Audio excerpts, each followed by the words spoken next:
नमस्कार मित्रों, चैत्र शुक्ला द्वितीया 2081 नए वर्ष का दूसरा दिन और आज 10 अप्रैल होगा। 10 अप्रैल 2024 गुरुवार का दिन है। मित्रों, अपने बच्चों को किसी चिड़िया के उड़ने की कहानी सुना रहा हूँ। 3 एपिसोड कल पूरे हुए हैं। बच्चों की जिज्ञासा, मेरे मन का उत्साह। बच्चों में मेरे सामने 2 ही बच्चे बैठते हैं, लेकिन मुझे ऐसा आभास होता है कि जैसे मेरे सामने बच्चों की पूरी क्लास बैठी हो। जैसे पहले मेरा अभ्यास रहा है स्कूल में जाकर, पहले पूरी एक कक्षा को और फिर पूरे सामूहिक स्कूल को, जिसमें टीचर, हेडमास्टर, मैनेजर, सारे बच्चे चपरासी से लेकर सब, वो सब सुनते थे, ध्यान से सुनते थे, गीत के अंदाज में। अभी मैं गीत को कहानी के अंदाज में कह रहा हूँ। तो जैसा मेरा अभ्यास बना, बहुत सारे वीडियो में अपने आप से लेता हूँ, जो मुझे कहना होता है मैं पहले स्वयं में देखता हूँ और इस प्रकार से और बात आगे बढ़ती है। तो मित्रों, इस प्रकार से मैं कहानी कहते कहते सुबह मैंने अपने 4 कपड़े धोए, बहुत दिन बाद। 4 नहीं 5 कहना चाहिए। 5 कपड़े धोए, जिसमें 2 छोटे और 4 बड़े कपड़े, 2 कुर्ते, लुंगी। मैं लंबे समय से मेरा अभ्यास छूट गया था, तो अभ्यास छूटने के कारण से मेरे हाथों को, मेरे शरीर को, मैं काफ़ी देर बाद तो उस पोस्चर में आया जिस पोस्चर में मैं थकता नहीं हूँ। क्योंकि पहले जिस पोस्चर में बैठे, ऊंची टेबल पर बैठे मैं धो रहा था, उसमें मैं थक रहा था, झुकना पड़ रहा था। जबकि मेरा अभ्यास छोटी टूल पर बैठ कर के और कमर सीधी रख कर कपड़ों को धोने का रहा है। तब मैं घर के सारे कपड़े धोया करता था। घर के सारे कपड़े। मैंने मशीन आई थी तो मशीन को बेच दिया, किसी मित्र के यहाँ भेज दिया था, शायद अपनी बेटी के यहाँ चेन्नई भेजा था मशीन को। और वो हैरान हो गई थी कि कोई वॉशिंग मशीन भी इस तरह से और भेज सकता है क्या। उसके घर में सब, मुझे पता नहीं अब वो नए मशीन ले आए हैं या वही मशीन काम कर रही है, लेकिन मैंने वो सुख लिया था मित्रों। और बरसों तक हमारे घर में वॉशिंग मशीन नहीं थी। मैं सब कपड़े हाथ से धोया करता था, सबके कपड़े, सब कपड़े। मैंने बड़ी चादरों से लगाकर छोटे इनर वियर्स तक, और फिर सुखाता था। तो वो धूप में सुखाना, वापस उतारना और अपने कपड़ों को आयरन भी करना, कलप लगाकर। आजकल मित्रों मैं स्वयं आयरन नहीं करता तो मैं संतोष नहीं पाता। नौकर जब आयरन करके देते हैं तो मुझे संतोष नहीं होता। और कलप भी नौकर चढ़ाते हैं तो कभी ज़्यादा कड़ी हो जाती है, कभी पूरी नहीं लगती, कभी मांड कपड़ों पर रह जाती है। बहुत बेढब सा हो गया था मित्रों में। आज बहुत बड़ा सुख मिला, जैसे उस चिड़िया को सुख मिला। जैसे उस चिड़िया, हमारी ट्विंकल का परिवार ये भूल गया था कि उनको पंख मिले हैं और पंख उड़ने के लिए होते हैं।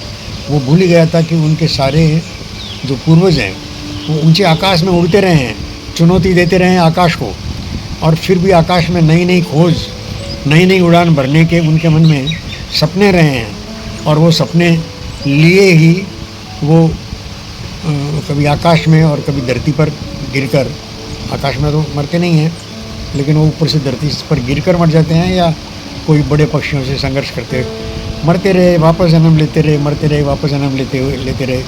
लेकिन भुला गए अपने आप को बचाने के चक्कर में।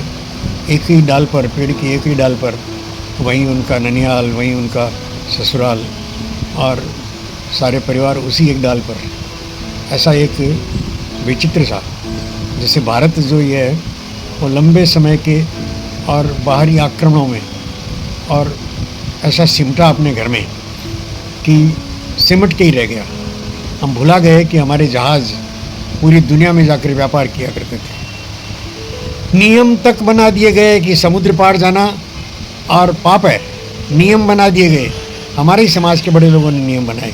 जब नियम बनाए तब ठीक ही था, क्योंकि तब जिन जहाज़ों पर और माल लेकर जाया करते थे, वो मेधावी लोग, वो तेजस्वी यशस्वी लोग और वो तेज संपन्न वीर्यवान लोग, और वो उधर ही रह जाते थे, वापस लौटते नहीं थे।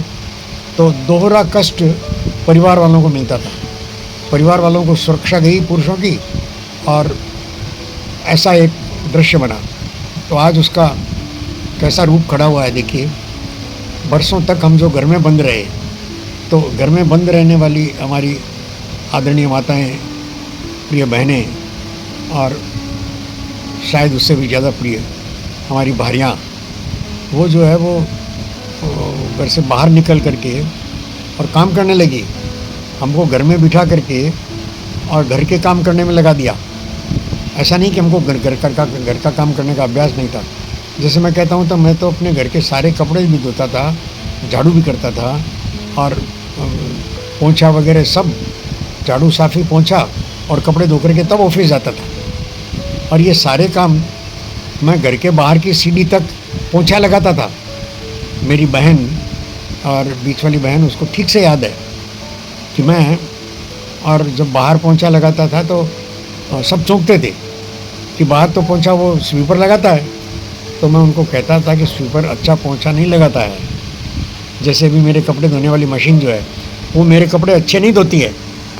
मशीन से धुलाकर कई बार मैंने देखा कि कपड़े अच्छे नहीं धुले, कॉलर साफ़ नहीं हुआ, कफ साफ़ नहीं हुए, कपड़ा जहाँ से मिला होता है पॉकेट के पास से बार बार हाथ जाने के कारण, तो वो ठीक से साफ़ नहीं हुआ। मित्रों, ये सब मुझे भुगतना पड़ता था। आज जब अपने हाथ से धोया तो कहानी मेरे स्वयं में घटित हुई, और मैं बच्चों को बहला रहा हूँ। बच्चे खुश हो रहे हैं, बच्चे समय पर आकर के रुचि से कहानी सुनते हैं। अब मुझे पता नहीं मैं ये बात भी उनको कहानी में मेरे आ सकेगी कि नहीं आ सकेगी, अभी जो मैं आपसे बात कर रहा हूँ। लेकिन वास्तव में अभी तो मैं रिकॉर्ड कर रहा हूँ कहानी, तो रिकॉर्डेड तो सुनने का मैं उनको वो नहीं देता सज़ा। मेरा रिकॉर्डेड सुनने की तो सज़ा है, न मेरे बेटा लेता है, न बहू लेती है, न कोई मेरे साथ वाले लेते हैं। लेकिन जो मेरा इन वीडियोस पर काम कर रहा है एक बच्चा, वो बड़ा खुश हो रहा है। वो मेरे वीडियोस बहुत और आदरपूर्वक एडिट करता है, देखता है और खुश होता है। तो मित्रों, उसके साथ मैं भी खुश होता हूँ कि भाई मेरा वीडियो चलो किसी ने तो सुना, किसी ने तो देखा, और सुना 2-3 बार सुना तो उसको ठीक करना पड़ता है। ठीक करने के लिए 2-3 बार सुनना पड़ता है। तो ये जो काम करेगा मित्रों, उसको काम का सारा अभ्यास रहेगा। आजकल मेरा काम छूटा है, तो बगिया में पानी देना और छतों को साफ़ करना, साफ़ी देना और हॉल में साफ़ी लगाना, वो सब मेरा छूट गया है। और अब मुझे पता नहीं घर वालों को तो सुख ही मिलता होगा, लेकिन मेरा तो वो सुख चला गया। मेरा तो सारा समय टीवी में जाता है मित्रों। ये जो थोड़ा समय आपके साथ बात कर लेता हूँ, अपने आप से बात कर लेता हूँ। मैं हमेशा अपने आप से बात करता रहा मित्रों। मैं अपने पुरानी वीडियो में बोलता रहा हूँ कि जितना बोलता रहा हूँ वो सारा अपने भीतर देखता रहा हूँ, और उसी अनुसार जीने का, अपने जीवन को बदलने का, संवारने का प्रामाणिक प्रयत्न स्वतः हो जाता है मित्रों, अपने आप हो जाता है। ऊपर से करना नहीं पड़ता, अलग से करना नहीं पड़ता। ये एक अद्भुत महिमा है कि काम हाथ से करो। तो आज 73-74 साल की उम्र में अपने 5 कपड़े, जिसमें 3 बड़े और 2 छोटे, मैं धो करके खुश हूँ। और मेरा मन करता है कि मैं वापस से और कम से कम अपनी श्रीमती जी के कपड़े तो धोना शुरू करूँ, उसको सुख मिलेगा। वो हमेशा मेरे हाथ के कपड़े धुले हुए पहनती रही है। और मेरे जब पता नहीं मेरी लड़की के होने पर या अपनी पोती के होने पर, मैं अपना उसके सारे कपड़े धोकर आयरन किया करता था मैं खुद ही। मेरी पोती, ये धृति जो भी कहानियाँ सुन रही है मेरी, वो जब छोटी थी तो उसके सारे कपड़े मैं अपने हाथ से शौक से, पोतड़े हुआ करते थे उसके, तो पोतड़ा और झबला, वो मैं धो करके आयरन करके बाकायदा बहू बहुत खुश होती थी उन दिनों। अब पता नहीं क्या हो गया, अब मैंने हाथ से काम छोड़ा तो मुझमें मैं खुद ही अपने आप पर बोझ लगता हूँ, उन पर बोझ लगता हूँ। और मैं कई बार बहू को तो कहता हूँ, बेटा मैं तो तुम पर बोझ हो गया। पत्नी को भी कहता हूँ। आज बड़ा मन में प्रसन्नता आई है मित्रों कि नहीं, मैं अभी भी और बोझ नहीं हूँ, मैं अभी भी काम कर सकता हूँ और मुझे काम करना चाहिए। बच्चों को कहानी सुनाने का ये अनायास लाभ मैं पा गया मित्रों, बिना प्रयत्न के। मेरा मंशा नहीं था कि मुझे भी लाभ मिलेगा, मैंने सोचा नहीं था कि मैं इससे लाभान्वित होऊंगा, लेकिन अद्भुत तरीके से मुझे ये लाभ मिला। मैं अपने बच्चों के प्रति कृतज्ञ हूँ, अपनी पोती के, अपनी दोहिती के प्रति जो रुचि से आकर मुझे सुनते हैं। और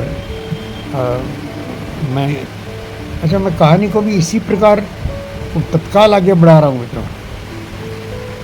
मैं उनको नई कहानी बनाकर सुना रहा हूँ। ये राजा रानी की कहानी नहीं है, ये आप तो सुनते हैं, है मेरे वीडियो पर। ये चिड़िया, कौवा, इनकी कहानी है। मैं बहुत आनंदित हूँ मित्रों, मैं बहुत बहुत धन्यवाद करता हूँ अपने बच्चों का, आप सबका। नमस्कार, कृपा बनाए रखिए।